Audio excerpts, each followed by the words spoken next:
What's going on, guys, and welcome to the first episode of Saving Bray. Now, I'm sure you're probably sitting there thinking, what is going on here? What is this series? Well, let me try and explain it to you as simply as possible. Basically, Saving Bray is a career mode, but not one that you're probably familiar with. Now, in this series, I am taking Bray Wanderers from the Charities League and putting them in the Barclays Premier League. Now, they're a half-a-star team.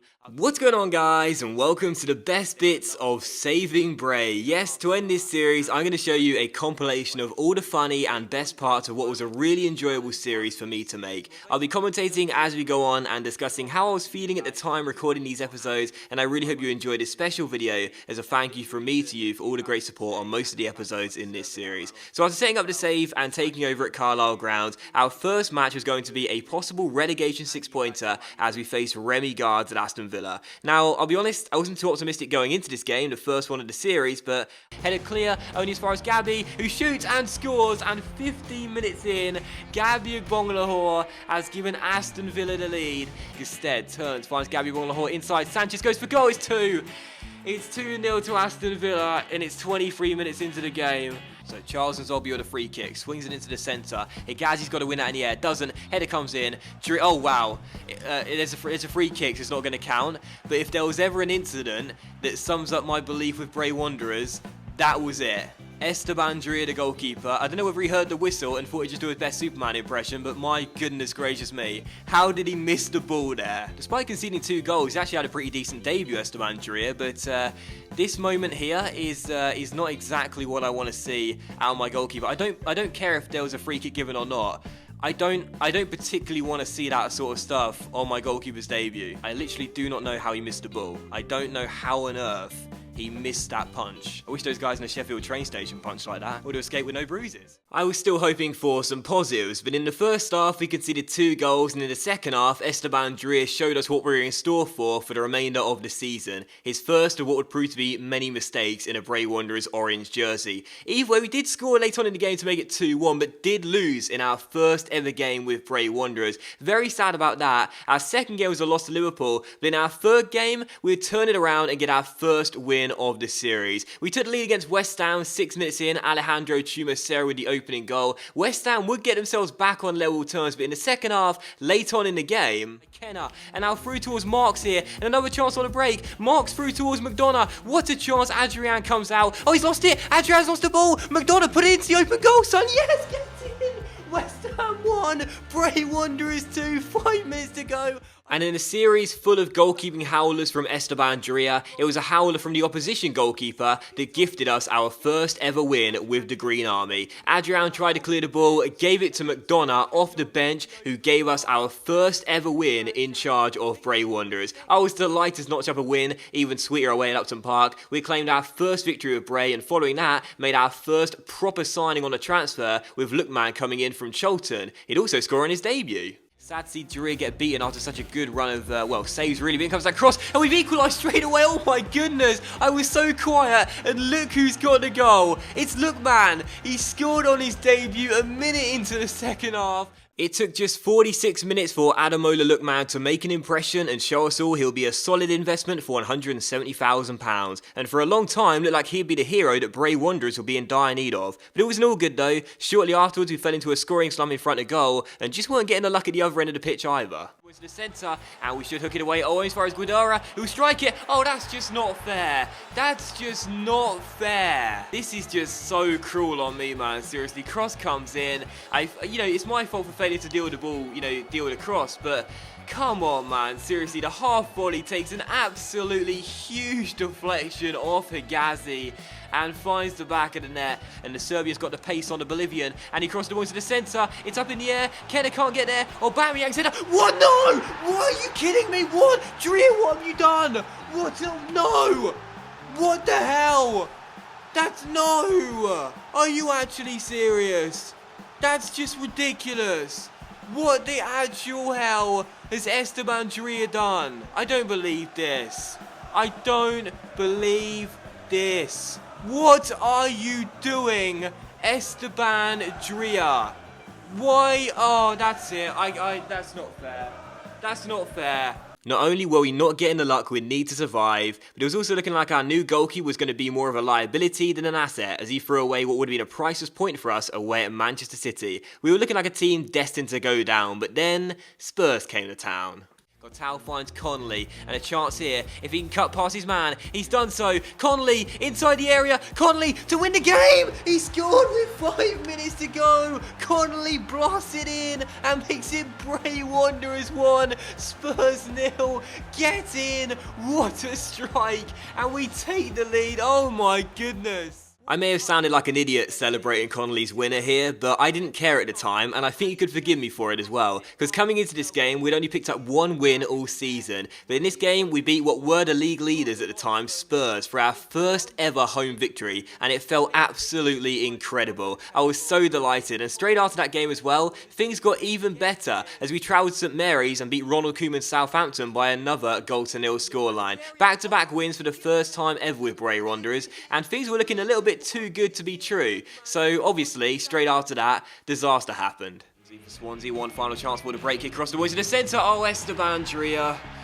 Oh, Esteban Drea, you've got to get to that. I'm not even surprised. Just before the break, Swansea double the lead, make it 2-0, and Esteban Drea is back to his usual self. You know, he's had a few games without making any real errors, but yeah, that's not good, is it? After 2 big wins, what followed were 3 defeats on the trot, and Esteban Drea was sadly back to his usual self, making mistake after mistake after mistake. 2 came in the same episode. Got to position Hegazi in the area, did really well there, and then Hegazi gives it away and cleverly finds Pienaar, who shoots. Oh, Esteban Drea, come on, you must be having a laugh. I have no words for this. I have absolutely no words for this. I positioned Hegazi in the box perfectly, won the ball back, his own teammate just seems to... Oh, it takes a deflection, actually. I was about to go on about how Drea didn't say that, but Pienaar's volley does take a deflection off Cortao. So, I mean, he should still be saving it, let's be honest here, but it does take a bit of a deflection. Slices off the backside of Cortao.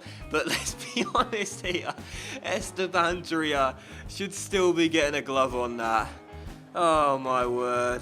I'm telling you guys right now, if you've ever wanted to have like a version of me in your career mode, then just sign Esteban Drea, because it's basically the same thing. He plays just like how I would.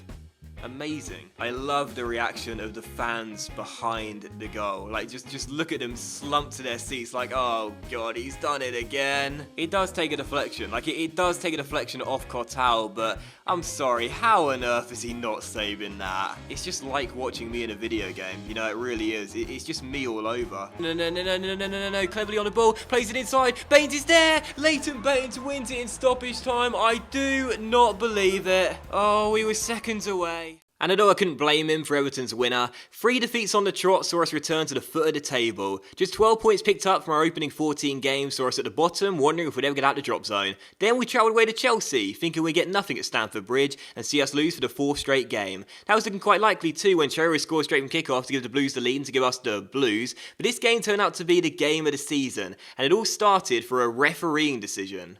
Now back towards Kurt Zouma, heavy touch, and Lookman wins it back here in our chance on the break. Lookman through towards Ricketts. Oh, referee, that could be a red. That could be a straight red card for Kurt Zouma, and it is. Get in. Zouma sent off. And after Kurt Zouma dived in from behind, the referee went to his back pocket and pulled out a red card to send the French centre-back off and give us a huge chance of getting back into the game. Chelsea still had the lead though, and despite the man disadvantage, would still be considered favourites. But I decided to go for it in this game and see if I could turn the game on its head and not only just stop the loss streak, but also get just our 4th win of the season. Right here, actually, more through the gap towards Ricketts. On the ball, Ricketts surely, round Aspilicueta, what a chance! Tosin Ricketts for his first goal of the season, scores! Tosin Ricketts puts it past the goalkeeper and gets his first of the year. Through towards Ricketts, on the ball the goal scorer, through to Cortao, through towards Lookman, what a chance here, inside the area, tries to take it around Blackman and scores as well, squeezed it into the bottom corner. I thought I messed it up, but instead Lookman scores, and 2 minutes after the restart, we grab our 2nd goal, and in comes the corner and the header goes in.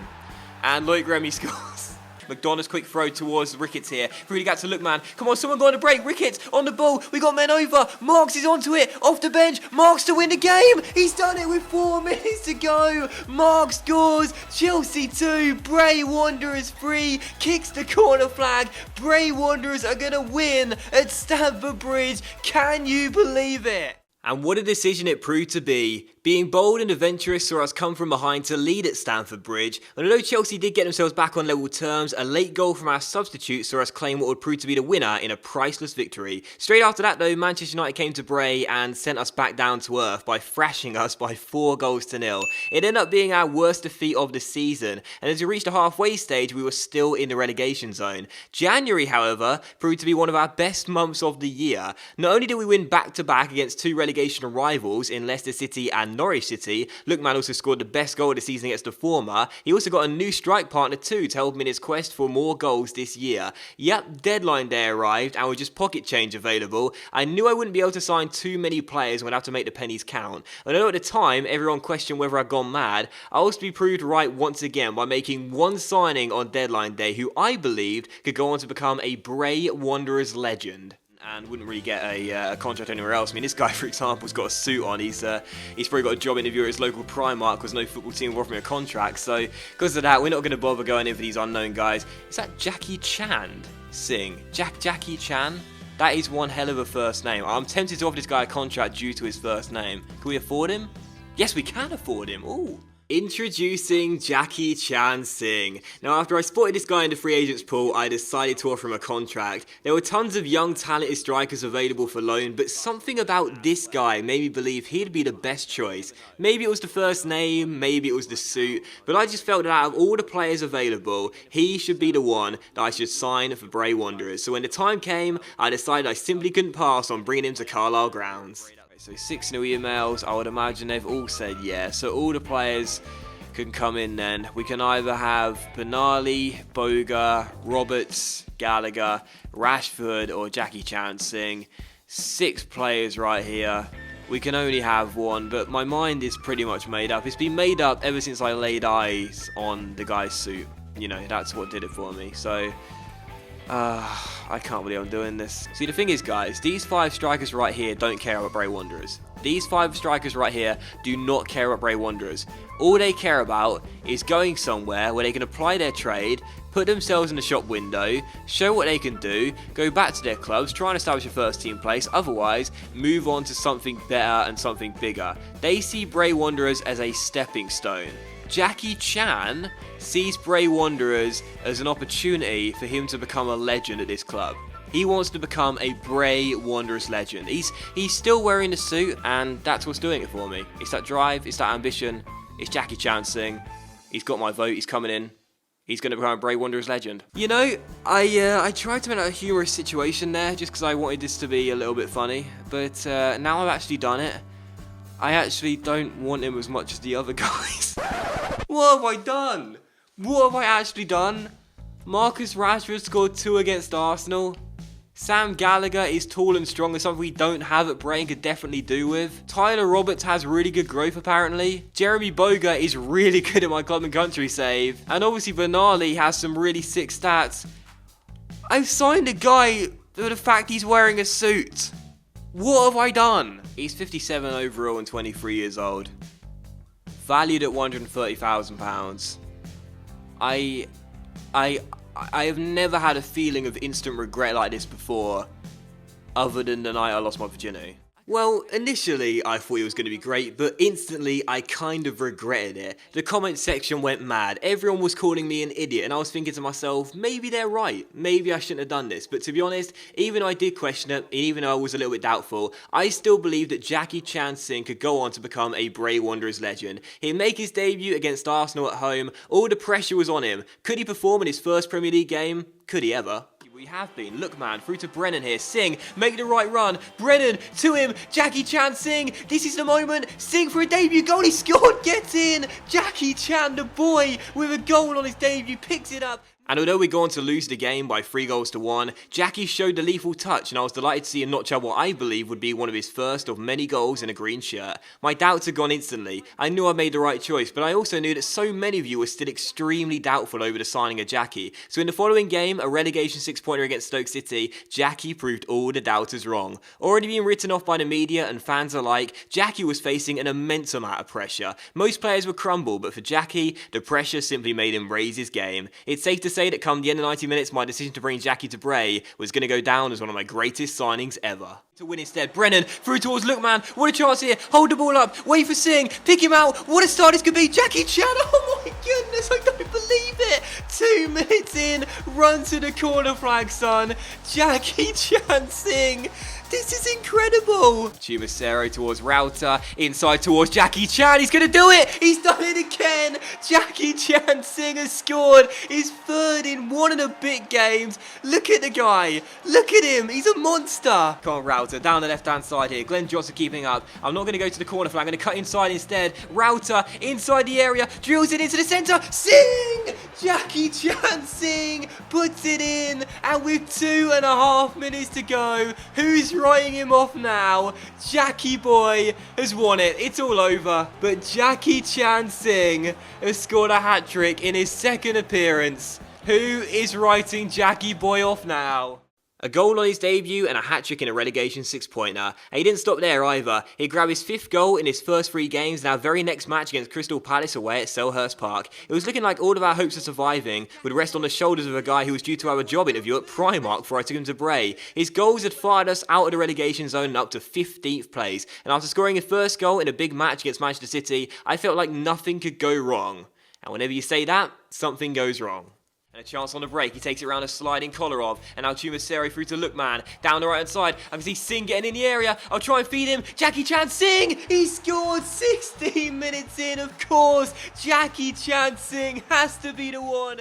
So that was the goal that put us in front, but just before the break, the mood changed drastically. It was all square going into half-time, and things were looking alright, but Diego Godin decided that he simply didn't want to see Jackie score again today, or again for the rest of the season. He took matters into his own hands. If you can't stop him, injure him. That's what the devil on his shoulder whispered in his ear, and so with just a few minutes remaining in the half, he decided to do just that. Singh on the ball, tackled by his man, we'll get it back though, Chumacero, oh Singh, no, no, no, no, no, no, no, no, no, no, no, no, no, no, no, no, no, oh no, please tell me that's not serious, of all things to happen. I mean, as soon as I saw him hit the deck and clutching that leg, I knew. Jackie does not feign injury. Jackie is a workhorse. If he's on the floor, there's something wrong. Oh God, no. Jackie. We're bringing on Ricketts in place of you. Oh God. It was Godin who came across and made the challenge on Jackie. He hits the deck. It was an awkward landing. And oh God, no. This is not what we want to see. Please tell me this is not a season-ending injury for Jackie boy. We can't handle that. We just can't stay up without him. This is the moment where the season collapses. Jackie Chan Singh could be out for the remainder of it. Our worst nightmare has come true. Jackie boy could be out for the rest of the season. I slumped in my seat and just didn't want to play anymore. I put my head in my hands and knew that any chance of keeping Bray up had surely gone. Jackie was the one player who we simply couldn't afford to see get injured, and to make matters worse, we had to turn to a guy who'd only scored 1 goal all season long, still not knowing just how long Jackie would be out for. And Ricketts has come on in his place, so hashtag pray for Jackie and also hashtag pray for Bray. Oh, Ricketts. You scored 1 goal all season long, and you're now in place of Jackie boy, who may be out for the rest of the season. This is your time to prove every single person wrong. Come on. And it'd simply have to prove everyone wrong, because after the game finished 1-1, we checked our emails and found out just how long Jackie would be injured for. Fortunately, it wasn't the rest of the season, but he would miss most of it. He got a 4-week injury and would miss some key games in the run-in towards the end of the year. It was a shame, but we knew that Tosaint Ricketts would have to fill in and try and do the job. He'd only scored 1 goal all season long, and Jackie had already notched up several more, despite playing several games less. All our hopes rested on Tosaint Ricketts, so in the press conference, I accidentally said this. Equality has openly questioned whether Tosaint Ricketts might be better off playing in a lower division or a different country. Speaking to a packed press room, Equality said, "I'm not entirely certain that Ricketts is suited to this level of football. I don't want to pick on individual players as that is not my way, but I do want all the players to be able to play at a level that enables them to get the best out of themselves. It might be that he's better off looking at another league if his form doesn't pick up. We'll see how things go." Jesus, that is a scathing attack I've just launched on a striker who is horrendously out of form and low on confidence and has now got to replace the man in form Jackie Boy for most of the games for the rest of the season. Not really sure that was the right thing to do. Jackie responded to criticism though. Jackie responded to the doubters, so I thought maybe the same will happen with Tosaint Ricketts, and in the very next game against Aston Villa, finds Ricketts, what a chance here, Tosaint Ricketts goes for goal, he scored, I don't believe it, Tosaint Ricketts has scored, Chandlin is in a Jackie Chan sing, it just had to be, Villa 0, Bray Wanderers 1, it's Ricketts, he scored, I don't believe it. He scored the goal that would turn out to be the winner. It was all tough love. I knew that openly criticising him would get the best results, and soon after in a match against Liverpool, I had to assume Jurgen Klopp would soon be saying similar things about his goalkeeper Simon Mignolet, because this game was filled with hilarious goalkeeping errors from a Belgian and an Ecuadorian as well. Another player injured, Murphy, crosses to Kelly, who wins the header, oh he scored, oh my god, it's gone in with a player on the floor, Kelly has scored, they're celebrating in front of him. Oh, I don't believe it. I just floated the ball into the centre and Kelly won it, headed it past Mignolet. What's Mignolet doing? What is Mignolet doing? That is not a great header by Kelly. It's on target, but Simon Mignolet, the Belgian, showing he's just like his real life version. Oh my goodness, what's he doing? Oh, this is absolutely incredible. Milner with the corner, swings it in. Drea comes for it, doesn't get there. Skirtle heads it in, and Bray have conceded just minutes after taking the lead. Back to James Milner, former City man, cross to the centre. Sturridge's header. Oh, Drea! Drea, what are you doing? Are you kidding me? Although admittedly the second goal Liverpool scored probably wasn't as much of an error as I thought it was at the time, so I think we can excuse Drea for that one and take away the blame I wrongly assigned to him for that goal. But for Mignolet's second error, I don't think anyone but the Belgian can take responsibility for this one. Through the gap to Marks, Marks on the ball, through to Kelly for two. Oh, Mignolet, oh, it's gonna...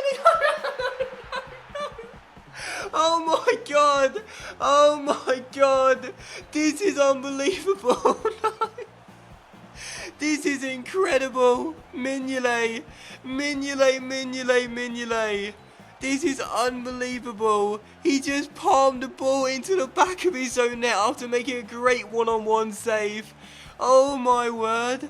This is unbelievable! I'm literally speechless! I don't know what to say! Look at his face! It was a howler, simple as that. The Belgian initially made a great save when coming out to meet the striker, but after smothering his body well at Kelly's feet, he then palmed the ball into the back of his own net when getting up with so much ferocity that the chasing defenders didn't even have a chance of getting back on time to clear the ball off the line. 4 goals had been scored and neither goalkeeper was having a great day, but sadly for us in stoppage time, Mignolet would be bailed out by his right back Nathaniel Klein, who won the game for the away side with a late strike. With 4 games to go, we were still in 15th place. There was still a lot of uncertainty at Carlisle grounds, but in the next game against Chelsea, a certain Jackie Chan Singh made his comeback game, and he certainly made it a game to remember. And Rauter wins it back, and it's through to you-know-who, Jackie Boy for 2! He's done it on his return! Jackie Boy, 6 minutes after the restart, makes it Bray Wanderers 2, Chelsea 0, a salute to the fans.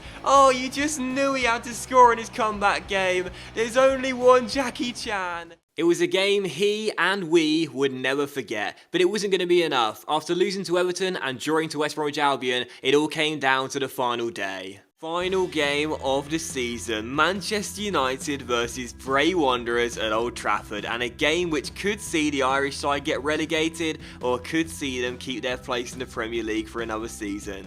It was time for match day 38 of the BPL, otherwise known as the final game of the season. Win and Bray Wanderers survive. Lose and we could end up being relegated. We'd handled pressure before, but this was a game away against a team who had inflicted the heaviest defeat on us all season long. The difference between then and now, however, is one man, Jackie Chan Singh. Back from injury, back amongst the goals, and ready to fire his Bray Wanderers side to a memorable win and safety on the final day. I think that'll be enough for them, but here's Rauter, wins the ball back here, finds Chumacero, I'm waiting for Singh to make the run, he's done so, it's Jackie Boy inside the area, oh you just knew it! You just knew it! 12 minutes in, Jackie chancing makes it 1-0. I want to celebrate with the substitutes. He's a team player. I don't even get a chance to. We don't care. United 0, Bray Wanderers 1. You just knew it. A dream start for Bray. A win secures safety. And it's 1-0. He rifles the ball past Sam Johnson.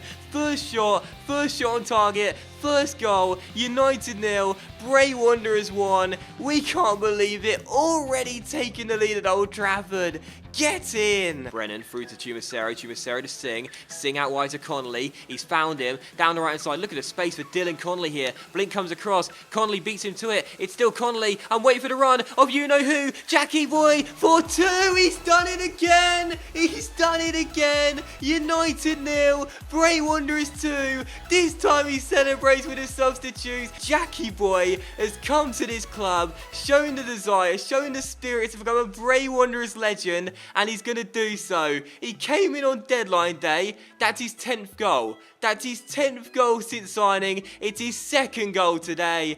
Phil Jones can't believe it. He's being terrorised by the Indian machine. Higazi's clearance only as far as Romero. Higazi's got to get back in line here because we're playing them all onside. Rooney, it's 2-1. Higazi cleared the ball and he just stood there. Mate, you got to get back in line. You can't just stand there. Connolly's throw to Tumusero. Tumusero now on the ball. Plays it inside to his teammate Jackie Boy. What a first touch. Nice second touch to pick out Rauter. Inside to Lookman. Lookman! Oh, what a goal! What a goal! It's 3-1. Our 2-goal lead is back. Lookman goes to the corner flag and hits it in celebration. United 1, Bray Wanderers 3. Our 2-goal cushion is restored. Oh, this is incredible. Darmian for United. Down the right hand side. Would he get one final chance for a 2nd goal? Tackled by his man. And there it is. Final score here at Old Trafford. Manchester United 1, Bray Wanderers 3. And Bray Wanderers finished in 12th place with 47 points, 13 wins, 8 draws, 17 defeats, and okay, 37 goals, 3rd lowest scorers in the league, but 48 goals conceded. That's not too bad, and a minus 11 goal difference, but 47 points. Bray Wanderers finishing in a comfortable position in the end, safe by 5 points. We could have lost that game 20-0, we still would have been safe, but instead we won it by 3-1. I can't believe it. We're safe. Get it! Come on! And although it turned out that we didn't need to get anything from the game, it was still an incredible 90 minutes as we took matters into our own hands and secured safety ourselves with the victory. Jackie scored twice and Lookman ended his goal drought as we claimed a memorable win against United at Old Trafford on the final day. We ended up finishing in a very respectable 12th place, 5 points clear of Ranieri's Leicester City, who ended up being relegated as well. It was an extraordinary season filled with so many highs and lows and ups and downs, but I wouldn't have changed a single thing if I were to do it again. It was an emotional roller coaster with so much drama. It almost gave me a heart attack, but in the end it was all worth it. Jackie's 10 goals had fired us to safety and fired his name into folklore at Bray Wanderers. Bray had been saved, and I was absolutely delighted that once again I completed a tough challenge. And as I reach the end of this video as well, I want to say a massive thank you for watching, and to reiterate what I said at the end of the final episode as well, thank you so very much for watching this series, because you know I can't do YouTube without your support, so it means so much for me to know just how much you guys enjoy my content. I had so much fun with this project, and I'm glad so many of you enjoyed it as well. Thanks for the appreciation, much love to you all, and I really hope you enjoyed this series finale and the series in general. I'll see you for the start of my new career mode very soon. Hopefully you'll enjoy that. Will Jackie make an appearance? Probably not, but we'll always remember him and we'll always remember Bray. Thanks for watching, and I'll see you for the start of my new series very soon.